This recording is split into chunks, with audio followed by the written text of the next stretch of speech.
കോഴിക്കോട് ജില്ലയിലെ അതിപുരാതനമായ മഹാദേവ ക്ഷേത്രങ്ങളിലൊന്നാണ് പെരുങ്കൈത മഹാദേവ ക്ഷേത്രം. കോഴിക്കോട് ജില്ലയിൽ ചക്കിട്ടപ്പാറ ഗ്രാമപഞ്ചായത്തിലായാണ് ഈ ക്ഷേത്രം സ്ഥിതി ചെയ്യുന്നത്.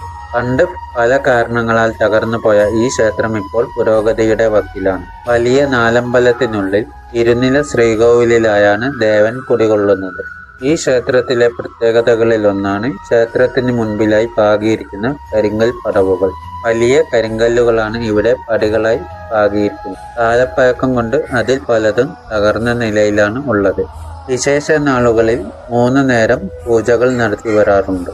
എല്ലാ മലയാള മാസം 1-ാം തീയതി 3 നേരം പൂജയും അന്നദാനവും മറ്റും നടത്തി വരാറുണ്ട്. പണ്ട് കാലത്ത് തകർന്നുപോയ ക്ഷേത്രത്തിന്റെ ശ്രീകോവിൽ തറയിലായി ദേവവിഗ്രഹം വെച്ച് താൽക്കാലിക ശ്രീകോവിൽ പണിത് പൂജയും മറ്റും നടത്തി വരികയും പിന്നീട് വർഷങ്ങൾക്ക് ശേഷം ക്ഷേത്രം ഇന്ന് കാണുന്ന രീതിയിൽ ഒരു മഹാക്ഷേത്രത്തിന്റെ പ്രൗഢിയിലേക്ക് മാറുകയും ചെയ്തു.